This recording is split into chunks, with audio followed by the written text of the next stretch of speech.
तेलंगाना के मेरे साथी हिंदी अध्यापक और अध्यापिकाओं को सविनय नमस्कार और मदीना हिंदी विद्यालय के द्वारा सभी को सविनय स्वागत। आज हम इस वीडियो में NCF SE national curriculum frame school education 2023 के बारे में हम चर्चा करेंगे। यह टॉपिक जो PIE में न्यू सिलेबस के मुताबिक యాడ్ हुआ है ఆ టాపిక్ని మనము చర్చించుకుంటాము। దానికంటే ముందు మనము టెట్ రిజల్ట్ ఈరోజు రిలీజ్ కావడం జరిగింది। దాంట్లో పేపర్ 2కు సంబంధించిన సోషల్ అభ్యర్థులు దాదాపు ఎంతమంది రాశారా అంటే 88,913 మంది రాస్తే కేవలం దాంట్లో 10,199 మాత్రమే క్వాలిఫై కావడం జరిగింది। అంటే పర్సెంటేజ్ 11.47, కేవలము 11.47। చాలా చాలా బాధపడాల్సిన విషయము। కానీ మన వాళ్ళు చాలా ప్రయత్నం చేసిండ్రు। సోషల్లో చాలా కఠినమైన ప్రశ్నలు రావడం వల్ల చాలా దగ్గరి ఎడ్జి మార్కుల్లో చాలామంది మార్కులు సాధించలేకపోవడం జరిగింది। ఇది మదీనా హిందీ విద్యాలయ ద్వారా మేము కూడా చాలా బాధపడుతున్నాము। కానీ ఇక ముందు కొనసాగాల్సిందే। గతంలో క్వాలిఫై అయిన వాళ్ళు, అలాగే ఈటెట్లో 11%లో క్వాలిఫై అయిన వాళ్ళు, ఇక నెక్స్ట్ మన టార్గెట్ ఏంటంటే TSDSE 2023 TSDSE 2023 మనం ఇంకా చదవడానికి ప్రారంభించాలి। ఈరోజు రేపు అట్లా తీసుకున్నా కూడా మనం సండే నుంచి మనం ప్రారంభించిన 1వ తారీఖు నుంచి అక్టోబర్ 1 నుంచి మనం ప్రారంభించి, అలాగే అక్టోబర్ చివరి నాటికి అంటే 31 డేస్ అక్టోబర్లో, నవంబర్లో 20 డేస్, అంటే కేవలము 51 డేస్ మాత్రమే నీ జీవితాన్ని నిలబెట్టుకోవడానికి, నీ జీవిత లక్ష్యాన్ని చేరడానికి కేవలం నీ దగ్గర 51 రోజులు మాత్రమే ఉన్నాయి। ఎందుకంటే నవంబర్ 20 నుంచి డిసెంబర్ 1వ తారీఖు లోపే అన్ని ఎగ్జామ్స్ అయిపోవడం జరుగుతుంది। కానీ పోస్ట్పోన్ కావడమా, పోస్టులు పెరగడమా అనేది ఆ భగవంతుడి చేతిలో ఉంది। పెరగాలని ఆశిద్దాం, ఎగ్జామ్ ఇంకొక నెల రోజులు పొడిగించాలని ఆశిద్దాం। కానీ అలాంటి ఆశలు పెట్టుకోవాలే కానీ మన టార్గెట్ మాత్రం కేవలము 51 డేస్ మాత్రమే అన్న విషయాన్ని మీరు మర్చిపోవద్దండి। చాలామంది డీలా పడ్డం, నీరసం పడ్డం చేయడం జరుగుతుంది। అలా ఎప్పుడు కూడా చేయొద్దండి। HPT వాళ్ళు, లాంగ్వేజ్ పండిట్ వాళ్ళు LP మరియు SA 2 పోస్టులకు ఎలిజిబుల్। మళ్ళీ చెప్తున్నాను, LP మరియు SA 2 పోస్టులకు ఎలిజిబుల్। మన జిల్లాలో LP ఉంటే LP అప్లై చేసుకుందాం, SA లేకపోతే పక్క జిల్లాల్లో పోయి కూడా అప్లై చేద్దాం। మన జిల్లాలో పూర్తిగా లేకపోతే పక్క జిల్లాలో LP SA 2 కూడా అప్లై చేసుకొని రాయొచ్చు। LP ఒకరోజు ఎగ్జామ్ ఉంటుంది, SA ఒకరోజు ఎగ్జామ్ ఉంటుంది। కాబట్టి రెండిటికి కూడా నీకు ఏం భయపడాల్సిన పని లేదు, రెండిటికి కూడా అప్లై చేయాలని మదీనా హిందీ విద్యాలయ్ మనస్ఫూర్తిగా కోరుకుంటుంది। అలాగే ఏ సబ్జెక్ట్ అయితే చేంజ్ అయిందో PIE పర్స్పెక్టివ్ ఇన్ ఎడ్యుకేషన్, శైక్షణిక దృష్టికోణ్, ఆ సబ్జెక్ట్ మీద పూర్తిగా నీకు 10 మార్కులు 100కు 100% వచ్చేటట్లుగా మన యాప్లో వీడియోలు మరియు ఎగ్జాములు, అలాగే మెటీరియల్ కూడా ప్రామాణికమైన పుస్తకాలతో న్యూ సిలబస్ వచ్చింది కాబట్టి ఒక 2-3 రోజుల్లోనే దాన్ని కూడా రిలీజ్ చేయడం జరిగింది। జరుగుతుంది. అలాగే ఇక టిఎస్ డిఎస్సి 2023కు ఇక చదవడం ప్రారంభించండి. మనం కూడా మన మెటీరియల్ కూడా మనం తయారు చేయడం జరిగింది. ఆ పుస్తకాలు కూడా మీకు కావాలంటే ఉపయోగించుకోవచ్చు. మన యాప్లో మాత్రం కేవలము పర్స్పెక్టివ్ ఎడ్యుకేషన్ సంబంధం, ఎందుకంటే న్యూ సిలబస్, హార్డ్ సిలబస్, జాబును నిర్ణయించే సిలబస్, జాబు నిర్ణయించే మార్కులు ఉంటాయి, హెవీ సిలబస్ ఉంటుంది. అయినా మీకు కట్ ఆఫ్ పద్ధతిలో చాలా ఈజీ పద్ధతిలో మనం వీడియోలను అప్లోడ్ చేస్తున్నాము. అవి నోట్స్లుగా నువ్వు ప్రిపేర్ చేసుకొని, అలాగే మనం దాంట్లో ఎగ్జామ్స్ కూడా పెడుతున్నాము. వాటిని కూడా రాసి నువ్వు ఖచ్చితంగా 20 బిట్స్లో మ్యాక్సిమంగా బిట్స్ పెట్టడానికి మేము ప్రయత్నం ఖచ్చితంగా మనస్ఫూర్తిగా చేస్తున్నాము. మీరు దీన్ని ఉపయోగించుకోవాలని మరొకసారి మదీనా హిందీ విద్యాలయ ద్వారా కోరుకుంటున్నాం. हम इस जो कक्षा में NCF SC 2023 very most important national curriculum frame of school education राष्ट्रीय पाठ्यक्रम रूपरेखा पाठशाला स्तर वेरी मोस्ट इम्पॉर्टेंट यह सिलेबस जो नूतन रूप में पीआई में ऐड हुआ है। राष्ट्रीय पाठ्यक्रम संरचना 2023 यह कैसा बनी है, इसके जो हम उन्मुखीकरण में जाते हैं, प्रस्तावना में जाते हैं, जो इसके इतिहास में जाते हैं, इतिहास में जाने पर हम पहले बताते हैं 1964 to 66 मोट्टमोदटिदी किसके अध्यक्ष में? दौलत सिंह कोठारी के अध्यक्षत्व में। उन्होंने उस समय यूजीसी चेयरमैन थे। उन्होंने पहली NEP national education policy very most important 1968 में न्यू एजुकेशन पॉलिसी लाया है। कौन लाया है? जो दौलत सिंह कोठारी कमीशन, कोठारी आयोग ने लाया है। कौन सा? जो एनईपी 1968 में। पहली एनसीएफ 1975 में। उस समय श्रीमती इंदिरा गांधी जी प्रधानमंत्री थे। उन्होंने बताया था केंद्र और राज्य सरकार के बीच जो पाठ्यक्रम अलग अलग रूप में नहीं होना चाहिए, नेशनल पूरा एक ही पाठ्यक्रम रहना, जो इंदिरा गांधी जी के मत के कारण पहली एनसीएफ, इसलिए इधर बाजी लिखकर देखो, पहली एनसीएफ 1975 और उसके बाद न्यू एजुकेशन पॉलिसी 1986 सिफारिश के अनुसार दूसरी एनसीएफ कब आई है? 1988 में आई है।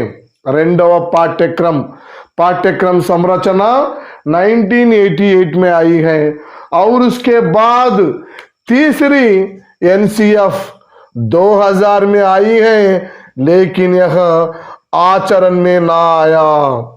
पहली एनसीएफ बाగా గుర్తుపెట్టుకోండి, ఖచ్చితంగా ఎగ్జామ్లో అడుగుతాడు.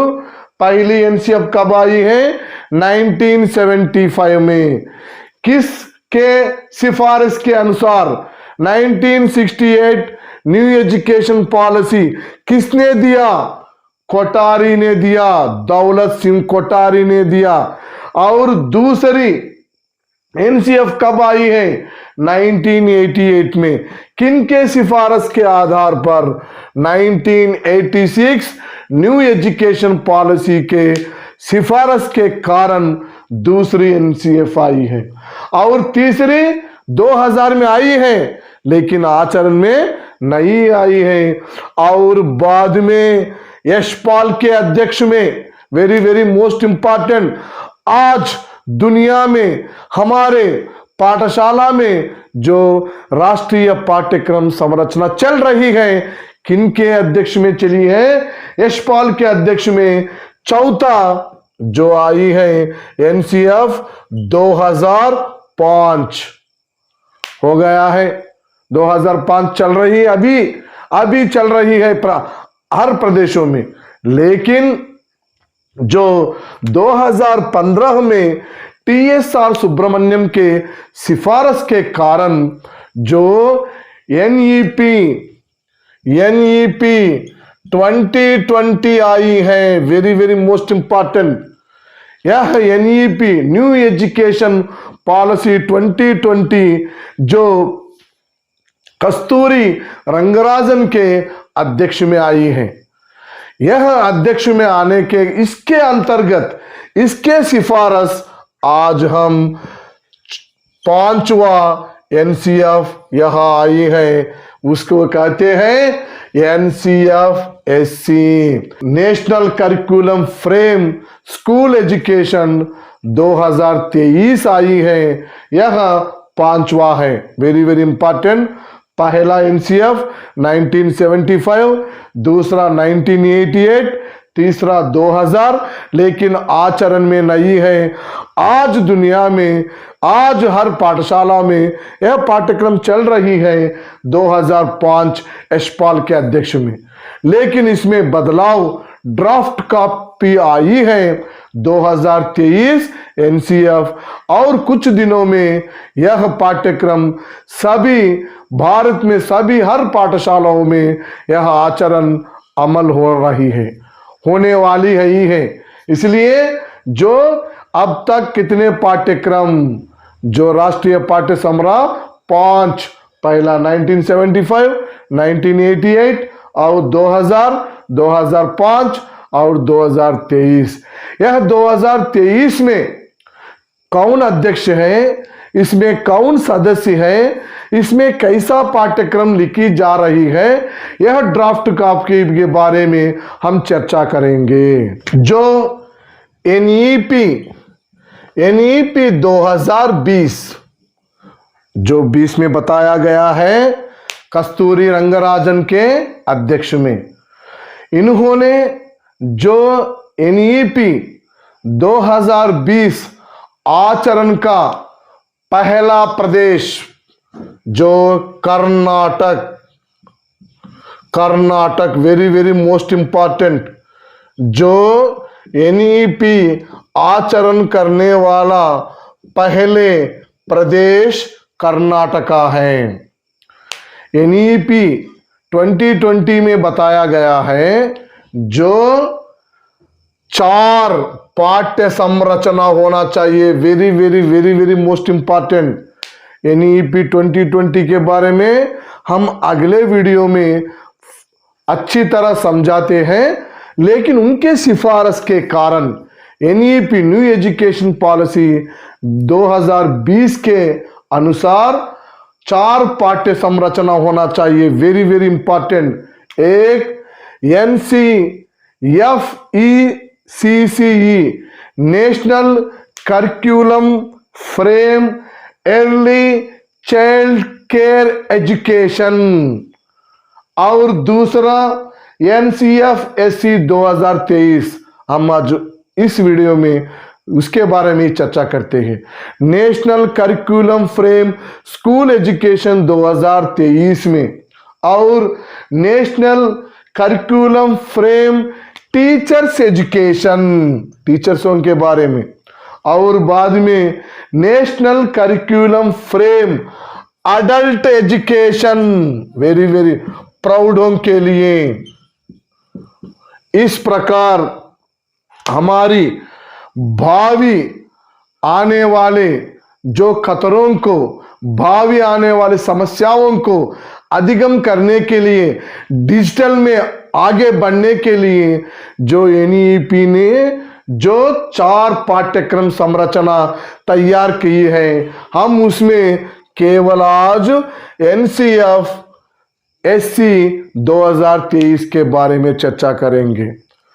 గతంలో అంగన్వాడీ మరియు చిన్న పిల్లలు వెళ్ళే స్కూళ్లకు కరిక్యులం లేదు. కానీ మొట్టమొదటిసారిగా చిన్న పిల్లలకు కూడా, అంటే ఎందుకు, న్యూ ఎడ్యుకేషన్ పాలసీ మనకు ఎలా ఉంది, ఎన్ఈపీ మే 5+3+3+4 ఉంది. Very very important. ఇది కూడా అడుగుతాడు. 5+3+3+4. ఈ ఎన్సిఎఫ్ ఈసిసిఈ అనే పాఠ్యక్రమం చిన్న పిల్లలకు కూడా దేశమంతా ఒకే పాఠ్యక్రమం ఉంటుంది. అలాగే एनसीएफ एससी स्कूल एजुकेशन, అలాగే जो अध्यापकों के लिए उनको अध्यावधिक जो अप टू डेट ज्ञान के लिए, उनके लिए भी हर वर्ष में 50 घंटों की जो प्रशिक्षण देते हैं उनको भी। और national curriculum frame adult education, पढ़ना लिखना सर्व शिक्षा अभियान में कार्यक्रम चल रही है प्रौढ़ों के लिए। यह शिक्षा भी उनके लिए भी नूतन, जो भविष्य के लिए नूतन आने वाले डिजिटलों को ध्यान में रखते हुए उनको भी जो पाठ्य संरचना बना रही है। लेकिन हम आज बाकी जो पाठ्यक्रमों के बारे में याद में रखा गया जाता है। आज हम केवल एनसीएफ एससी 2023 जो अध्यक्ष कौन है, सदस्य कौन है, उसका लक्ष्य क्या है, उसका उद्देश्य क्या है, हम इस वीडियो में जानते हैं। यह NCF SC 2023 national curriculum frame school education, राष्ट्रीय पाठ्य संरचना पाठशाला संबंधी जो पाठ्यक्रम जो कैसी बनी है, जो एनसीईआरटी के आदेश के अनुसार 21 सितंबर 2021 में प्रारंभ हुआ। Very very most important. 21/9/2021 में यह एनसीएफ एससी जो प्रारंभ हुआ। इसमें पूरे सदस्य 12, very very most important, 12 members. उनमें किनके अध्यक्ष, जो कृष्ण स्वामी कस्तूरी रंगराजन, इसरो के माजी चेयरमैन, जो इन्होंने अध्यक्ष। Very very most important. जो एनसीएफएससी 2023 के सदस्य कितने हैं? 12। कब प्रारंभ हुआ है? 21/9/2021 में। कितने सदस्य? 12 सदस्य। किसने अध्यक्ष कौन है? जो कृष्ण स्वामी कस्तूरी रंगराजन, इन्होंने इसरो के माजी चेयरमैन। इनमें रहने वाले सदस्यों के बारे में हम जान लेते हैं। अब दूसरा व्यक्ति महेश चंद्र पंत, इन्होंने दिल्ली में रहने वाले। और तीसरा गोविंद प्रसाद शर्मा। और चौथा मिलिंद कांबले। इन्होंने मिलिंद कांबले कौन? जम्मू कश्मीर संबंधी व्यक्ति हैं। और जगीर सिंह दिल्ली में रहने वाले विश्वविद्यालय में पंजाब वाला था। वह पंजाब में रहने वाले डिपार्टमेंट को हेड था जगीर सिंह। और छठवा एसके श्रीधर कर्नाटका वासी हैं। कर्नाटका में जो ज्ञान संबंधी कमिटी के अध्यक्ष हैं एमके श्रीधर जी। सातवां व्यक्ति धीर जिंगरान कौन है? जो सर्व शिक्षा अभियान में जो मुख्य रूप से काम करने वाले। और आठवां शेखर उरवाड़ा, इन्होंने आधार, जो हम आधार के नंबर जानते हैं, वह आधार बनाने में इन्होंने मुख्य रूप में है। और 9th नंबर मंजुल भार्गव ने अमेरिका में गणित प्रोफेसर है, उनको भी लिया गया है। और 10वां मिचेल डिनोने, इन्होंने फ्रेंच देशवासी था, लेकिन इनको 2017 में भारत देश ने पद्मश्री उपाधि से भी इनको सम्मानित किया गया है। और नजमा खातर ने जामिया मिलिया इस्लाम की विश्वविद्यालय के कुलपति हैं। कौन? नजमा खतर। और टीवी कट्टामनी, इन्होंने टीवी कट्टामनी कौन है? आज वर्तमान में आंध्र प्रदेश में रहने वाले जनजातीय विश्वविद्यालय के कुलपति प्रस्तुत काम कर रहे हैं एपी के सरकार में। यह पूरे सदस्य 12 हैं।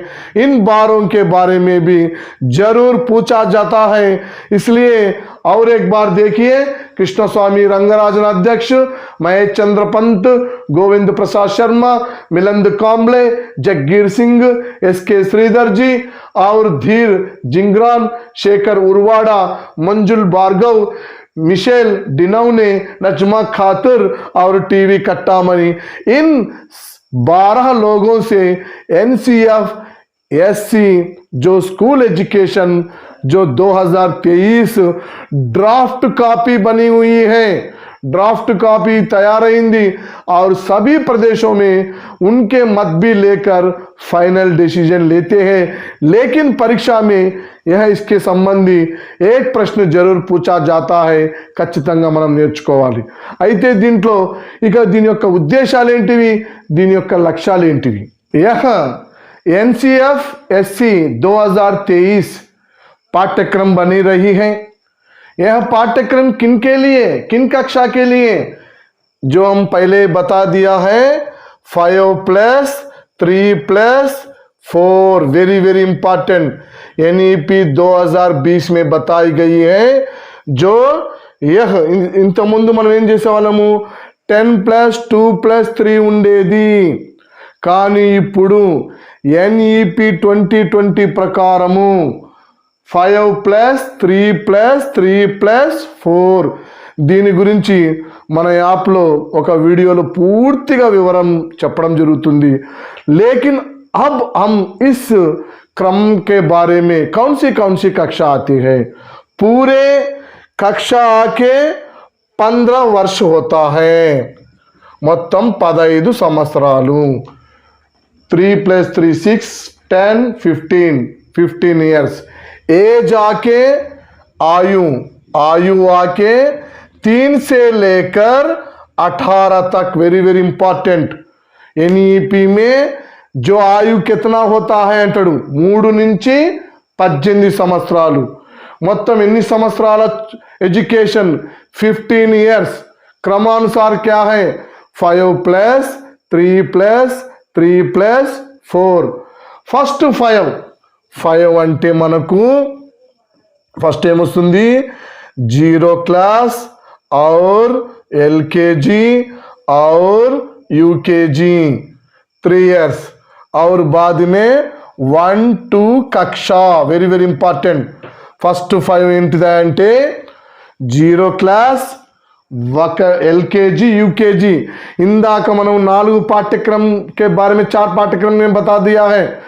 NCF-ECCE అని చెప్పినాం, national curriculum frame early childhood care education అని చెప్పాము, అది वीर कोसमे, उनके लिए पाठ्यक्रम बनी रही है। जो पहले 5 का अर्थ होता है, जो 0 LKG UKG, first class, second class, third दूसरा। नंबर 3 क्या होता है? तीसरी कक्षा, चौथी कक्षा, 5वीं कक्षा। और तीसरा 3 जो 6वीं कक्षा, 7वीं कक्षा, 8वीं कक्षा। और चौथा 4 9वीं कक्षा, 10वीं कक्षा, 11वीं कक्षा, 12वीं कक्षा। Very very very very most important, very very most important.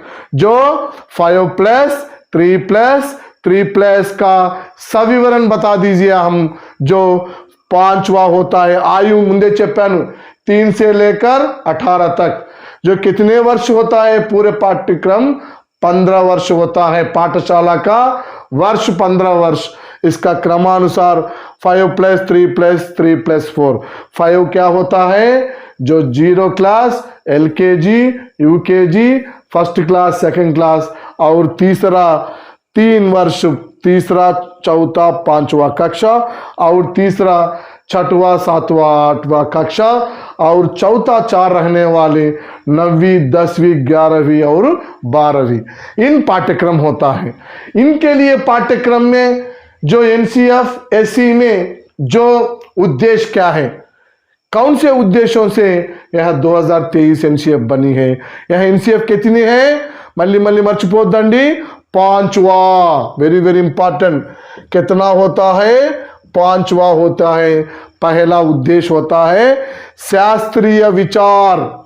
विचार कैसी होना चाहिए? वैज्ञानिकता के रूप में होना चाहिए। और दूसरा स्वास्थ्य शिक्षा के, हेल्थ के बारे में भी जान लेना, एजुकेशन में जो प्रमुखता दी है। और जनतंत्रीय, डेमोक्रेसी, ऊंचा नीच, निम्न और ऊंच, जो भेद के अभिप्राय ना होना चाहिए।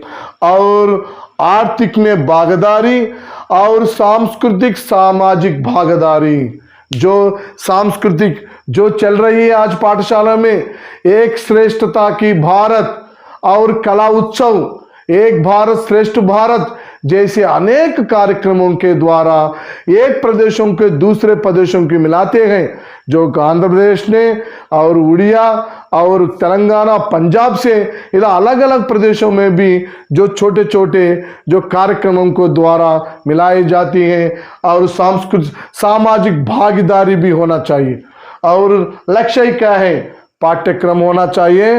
ये पाठ्यक्रम में कितने कितने कौशल होना चाहिए? वेरी वेरी मोस्ट इंपॉर्टेंट, जो 21 कौशल पाठ्यक्रम में होना चाहिए। और अध्यापन जो किसको केंद्रित करना चाहिए?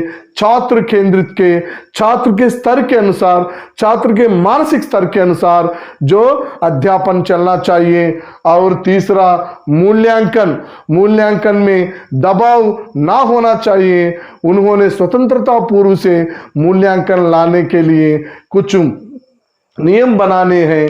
और अध्यापक वेरी इंपॉर्टेंट, जो बदलती हुई दुनिया में, आगे आने वाले भविष्य में डिजिटल दुनिया को ध्यान में रखते हुए CPD continuation professional development programme के रखकर कितने घंटे रखते हैं? 50 घंटे के रूप में हर वर्ष में 50 घंटों को उन्होंने अध्यापकों को प्रशिक्षण देकर अपडेट के रूप में अध्यापकों को भी लाते हैं। किसमें? पूरे NCF SC 2023 में। यदि NCF SC के बारे में हम अभी पूरा समग्र रूप में हमारे ऐप में रखा जाता है, जो आप सभी लोग को, सभी नहीं, विनती है कि आप सब लोग याद रख दीजिए। Last DSC very very very important. Competition ఎక్కువగా ఉందని భయపడాల్సిన పని లేదు. చాలా మంది నాకు ఫోన్లు చేసి చెప్పారు, సార్ మాకు మీరు ఎలిజిబిలిటీ లేదు అని చెప్పి చాలా మందికి గురుకులాలు అప్లై చేయకుండా కూడా చేసినారు కొంతమంది తోటి స్నేహితులే. దయచేసి ఇలాంటి వాళ్ళు ఉంటారు, మీరు ఇవన్నీ పక్కన పెట్టండి. जो भगवान सब कुछ जानता है, जो ईमानदारी व्यक्ति की श्रम को कभी भी असफलता ना करता है, उसे कामयाब करता है, उसे मंजिल पहुंचाता है, उसका दुख को दूर करता है. అందుకోసమే మీరు అప్లై చేయడానికి వెళ్ళినప్పుడు కూడా ఏ డౌట్ వచ్చినా కూడా నన్ను అడగండి. ఎందుకంటే టెట్లో చాలా మందిని ఇబ్బందులు పెట్టారు ఈ నెట్ వాళ్ళు. అలాగనే మన వాళ్ళు వెళ్ళి వెంటనే అక్కడ HPT అనకుండా BED అనడం, ఇలా ఎన్నో రకాలుగా ఉండి తప్పుడు సమాచారంతో మనం DSCని పోగొట్టుకోకూడదు. పర్ఫెక్ట్గా రిజల్ట్ ఈరోజు వచ్చింది కాబట్టి వెంటనే 2-3 రోజుల్లోనే సండే లోపు అప్లై చేసేసి ప్రశాంతంగా పక్కన పెట్టి ఈ 51 రోజులు హార్డ్ వర్క్ చేయండి. అలాగే మన మదీనా హిందీ విద్యాలయ కూడా మీకు ఖచ్చితంగా తోడు ఉంటుంది. మన యాప్లో perspective education perfect videos, exams కూడా మీకు అందుబాటులో తీసుకొస్తున్నాము. ప్రతిరోజు అప్లోడ్ అవుతూ ఉంటాయి. తొందరలోనే అప్లోడ్. దీనికి మీరు ఒక రెండు గంటలు కేటాయించుకోండి. మిగిలిన 6 గంటలు 8 గంటలు మిగిలిన సబ్జెక్టులకు కూడా కేటాయించుకొని మీరు జీకే ఎప్పటి నుంచి చదవాలి అంటే ఈ జనవరి నుంచి మీరు కరెంట్ అఫైర్స్ చూసుకోండి, స్టాండర్డ్ జీకే కూడా చూసుకోండి. ఖచ్చితంగా మీరు భయపడవద్దండి తక్కువ పోస్టులు ఉన్నాయని. కానీ సాధిస్తాను, ఒక్క పోస్ట్ అయినా సాధిస్తానని కేవలం ఈ జీవితంలో ఈ 51 రోజులను ఉపయోగించుకొని కష్టపడి చదువు. ఖచ్చితంగా నీకు ఉద్యోగం వస్తుంది. అందరికి కూడా ధన్యవాదాలు.